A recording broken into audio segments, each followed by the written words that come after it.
Good evening, my friends. This is Turgon the Wise coming at you with a little video tonight, maybe, hopefully. Um, just want to talk through a couple of things as we prepare to go into Season 7. This is the countdown, I believe, on the timer. Where is, there it is. That's what I was actually looking for. Yeah, 2 days, 22 hours. So what's that? 48 plus 22. 70 hours or something like that until the sign up period for this Rebuilding Glory completes. And this is what it's looking like right now. And oh, Isengard is no longer full. That's interesting.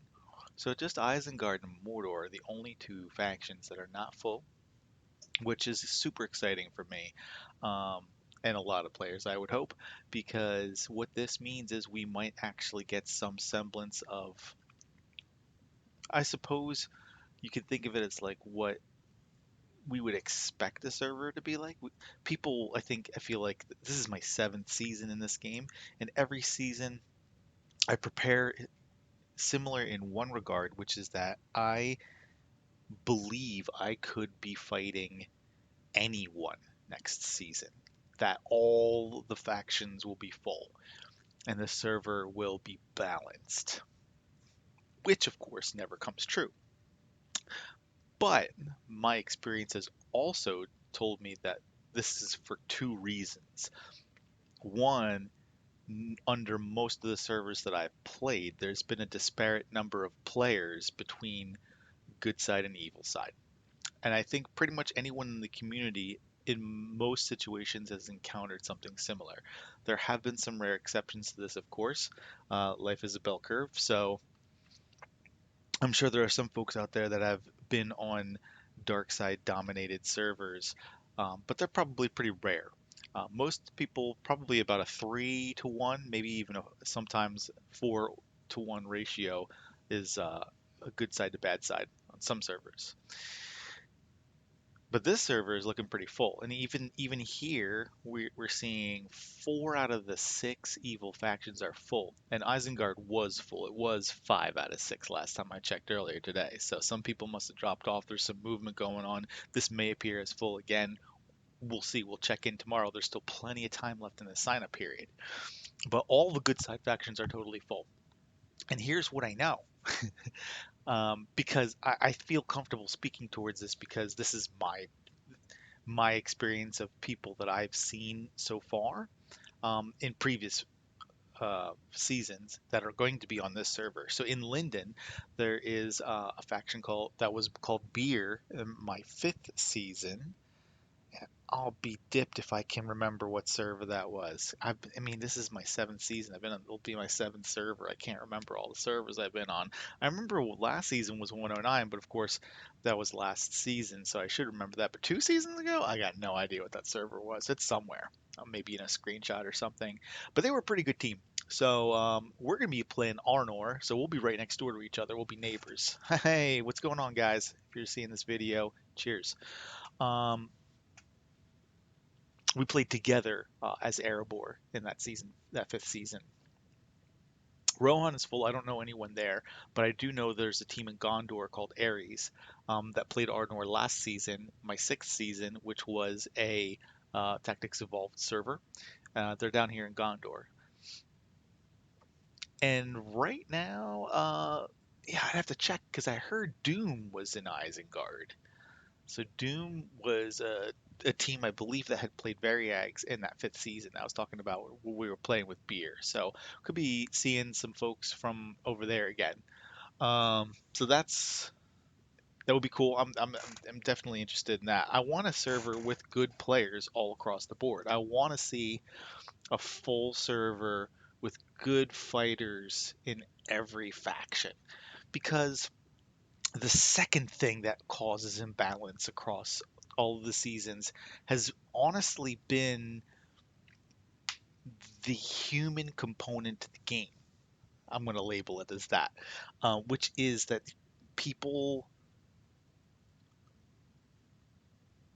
talk and collaborate and forge alliances and make plans and schemes. And I've seen a variety of different scenarios play out across 6 seasons so far. And that's one of the things you got to watch as it unfolds in any season, really, is the human component. Who's going to be friends with who? Who's going to team up? Is that combination going to be potent enough to overcome whatever it is they need to overcome in order to either survive? And by survive, I mean retain your capital, have lands, get all the rewards except the ring. And then the second level, of course, is, are you strong enough to get the ring? How do you make that happen? So these are the challenges I think that all of us play every season that we play any campaign aside from um, season 4, which is War of the Ring, and in that one it's just strictly good versus evil, and you got to get the ring from the Shire down to Mordor. You have to like escort Frodo and the Fellowship there. It's a different kind of campaign, and honestly, I wouldn't mind playing it again just because I don't think it will be a similar experience from what I experienced the only time I played it, which was season 4, which was when it was brand new, and there was a clear 4-to-1 good side to bad side player ratio on that server. So that could be interesting. But this server has a lot of potential. I have no idea who's over in Erebor. I have no idea who's over in Gundabad. I've heard that there's a team on Lothlorien that we might be aware of. I don't know the history or the relationship because I'm just joining a new team myself this season. So we'll see how that dynamic plays out. Will we be friends? Will we fight? Who knows? Um, so it's going to be an interesting season. I'm really looking forward to it. Not only in terms of because I see this, but also playing with a new team, playing with people that I have known for quite a long time that we all came together to this team. It's about 10 or 11 of us.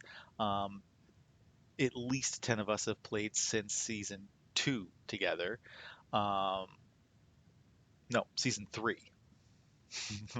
9 of us in season 2, and I think 10 since season 3, and all 11 of us since season 5. So it's cool to have, a little slice of the team, a tenth of the team is my guys, and I think we're going to be impactful for this team. We're going to have a lot of fun. 5 of my 11 guys were in the top 10 for season contribution last season, but of course there's a little bit of an asterisk with that because we were the only fellowship in our faction. There was no other talent in within Gondor that um, skewed the pool, but we did have a united faction with Lyndon, and even still, my top 5 guys were in the top 25 between both Lyndon and Gondor. So it we got a good group here. These are good guys, and we're joining a good group of guys. They're organized, they're intelligent, and they seem to have some good commanders. So I think it's going to be a really, really fun season. I'm looking forward to it and seeing how this whole drama unfolds. This is literally like a man soap opera for me. I don't know how other guys or players, male or female, whatever gender you identify with, how you feel about the game. But for me, each season feels like a soap opera kind of unfolding, and I think it's really neat to see how like both the political and the actual gaming at like the play, how everything kind of interact with each other and causes outcomes. And so I look forward to doing more videos as we go through the season. I am just a mere foot soldier on this team. I am not a leader. I'm not going to be part of any kind of diplomacy or strategic discussions. I'm literally just going to do as I'm told. And if I see shit, I'm going to pass it up to people I know, and if they decide to do something with that information, if that information is worth doing something with, I leave it up to them to determine. It's kind of how I work with leadership in general. I'd like to think that I did something similar, the last couple of seasons, because I see things. I'm online a lot, so I see how things unfold. Um, often.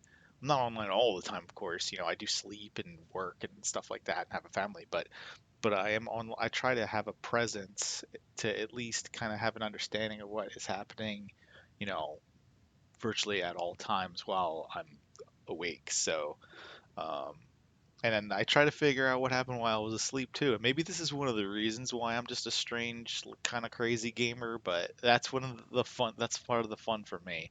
Like I go to sleep around one time and I wake up around another time every day. So what happened during those 6 or 7 hours that I was not part of this universe, was somewhere else, dreaming away, sleeping, resting?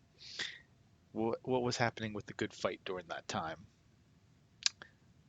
Because it's different where I am than in other parts of the world. So while I'm asleep, other people are playing and fighting. Um, it's morning for them. It's midday for them. It's evening for them.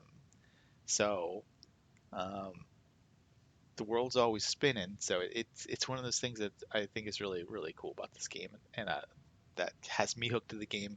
It's not just the gameplay itself. So that's one of the other things I wanted to get into in this video. Now that I've sat here and just kind of gone on a wild tangent for probably about 10 minutes, how have I set myself up for the season?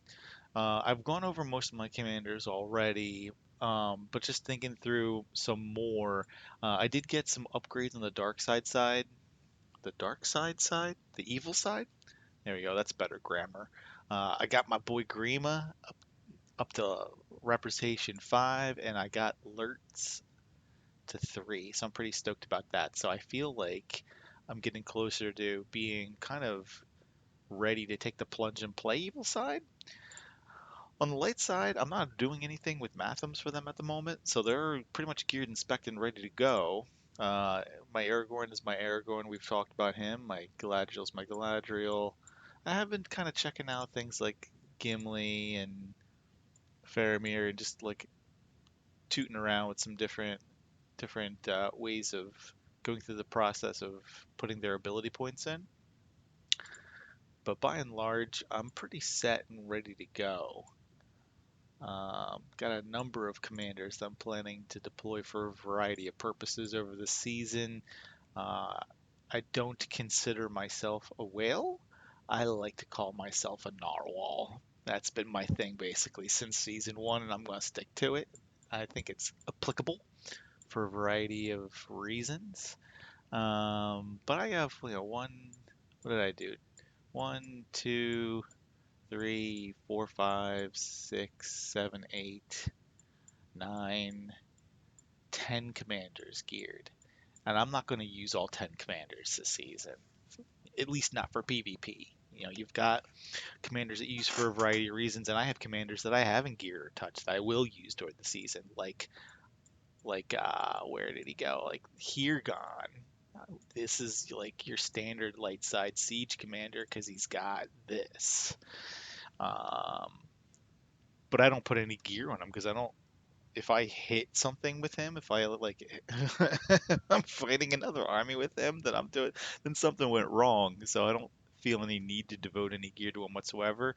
The only exception to that would obviously be if I was playing like an elven faction that season, so I had elves first. So I'm going to be sieging with elves early.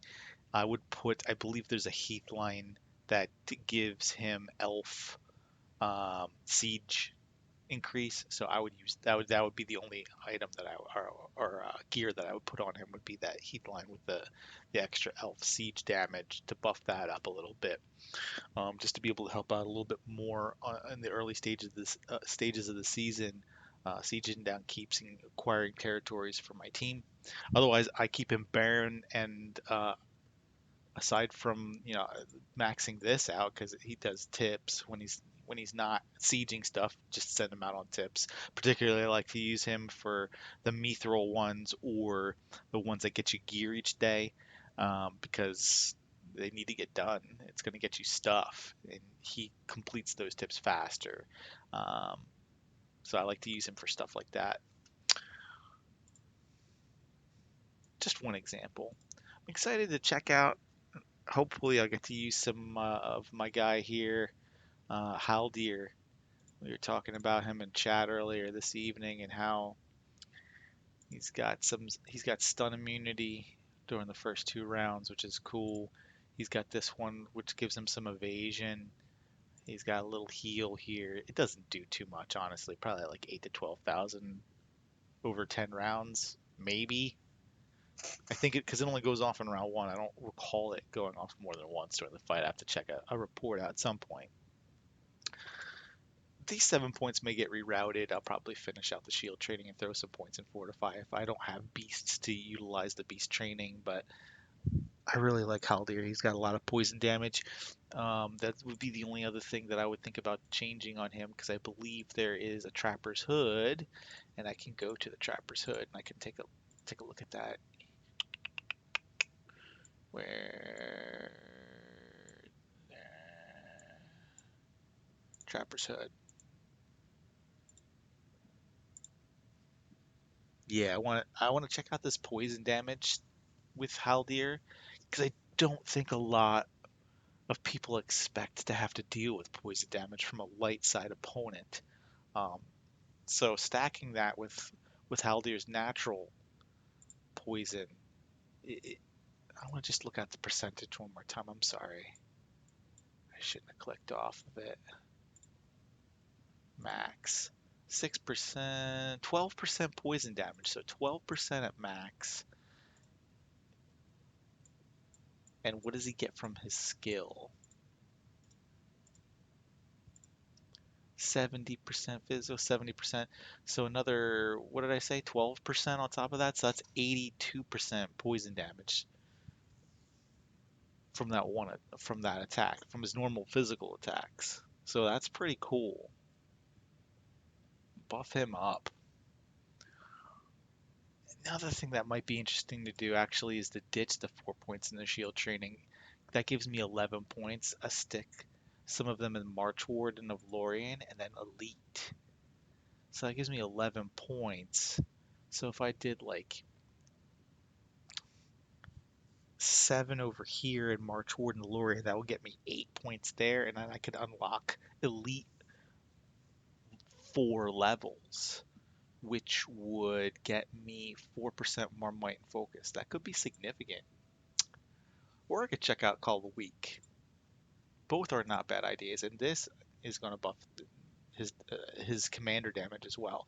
So if you want to go with more of a glass cannon build and say screw defense and I don't have any beasts, then you can use everything that I am showing you here, and then put it in elite and March Warden. That would be my recommendation there. I'm only not using the pursuit, any points for pursuit because I gave him the harp with pursuit. Some people might argue, well, why don't you want pursuit over 4 rounds? And it's because there's a 70% chance over 4 rounds. So rough math, 75% means 3 out of 4 times you're going to get it.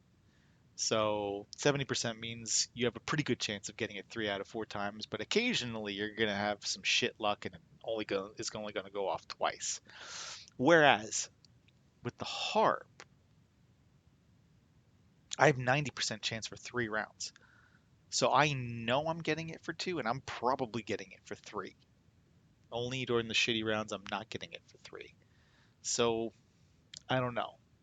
I like I like that it feels more confident to me having 90% over 70%. That's my preference. 4 rounds is definitely better than 3, so I don't think there's a wrong or a right here. There's just a what you prefer. And the other thing that I like about using the harp as well that just kind of gives a little bit more, I think, potency to this combination is that if I had some other accessory there, what would it do for me? Because what putting the harp on is doing is it's allowing me to reroute 7 points to abilities that are going to increase my damage and effectiveness in battle. Will a different accessory have diminished returns compared to that? My opinion is yes, but you have to test it out. And this is one of the things that's kind of fun about the game. You can test it out either way. I just wanted to talk through that because Haldir was something that we were chatting about, and we were comparing him with Faramir, and made the incorrect statement that they basically do the same thing. In a lot of ways, there's some similarities with them. The biggest, most glaring difference, obviously, is Last Steward, which is something that Haldir does not have, and it has nothing to do with combat. It affects tips. And this affects tips, and you can get some extra experience from battle. But ultimately, all points in here, if you're trying to use Faramir for combat, are just a waste. So don't put nothing in there. Guide is something Haldir has. He also has the stun immunity, um, so that's good. I like that. He's got foresight for the pursuit, 4 rounds, 70%. I only have one harp, so I put it on Haldir. The other 7 points go into armed escort here. And the reason I did that is because where am I going to put those other 7 points? Am I going to put them in rush? I put in flanking. I guess I could. I guess I could put it in gallant and collect that, another 7% there. That might be nice. But it's the same thing as what I'm doing on Haldir. So I think that there's more returns from not putting the harp on somebody like Faramir. Might as well just use the kit because he doesn't have anything else that's really gonna be as impactful as what Haldir's got. I like hair with nobility. That's a 21% buff. That's nice. Plus this 45%, 21%, 66% over the first 2 rounds. That's pretty sweet. And that's on top of all your other modifiers just from gear. I like the way that I have him geared, but I'm probably going to change it because I'm going to, during the season, work on my Isildur, but I want to test this as well because I just got his Ranger's Cape.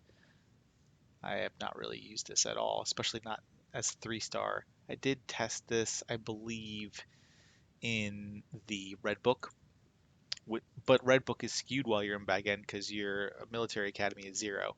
So your march size is exponentially lower playing Red Book while in Bag End than it is during the season, um, which makes Red Book a little bit more challenging and possibly a little bit more viable as some sort of a test subject to see if your troops are truly viable with that few of them.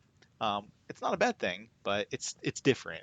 It's not the same scenario as an in-season scenario because you're not going to start the season out with every troop type unlocked. So it's data, but how helpful is it? I might change the Hysteria hood as well, so I might not go with any Hysteria. I might give him the one that decreases range damage by 6% and go with an all ranged build with him. We'll see. I don't know. I don't know what I'm going to do because I'm not going to have him right off the bat, because you start in Arnor with the Numenorian quarter, so I'll have cavalry. So what I'll be running early in the season is going to be, Aragorn's going to have knights like day one. I could potentially use Galadriel for pathing, or not pathing, but tiling. I won't be able to use Gimli, no dwarves. I'm not going to be able to use Faramir, no archers. Same with him, no elves. Gandalf and Theoden. Gandalf, Theoden, Galadriel, and Aragorn would be the 4 guys I'm trying to use the most during day one. And then when their reserves are drained, maybe Isildur, even though he really is another ranged guy. Just his madness bullshit. This is just kind of an experimental build for now while I'm in Bag End. But this top here, I could I could use him as a 5th potentially. But I think 4 is good for day one.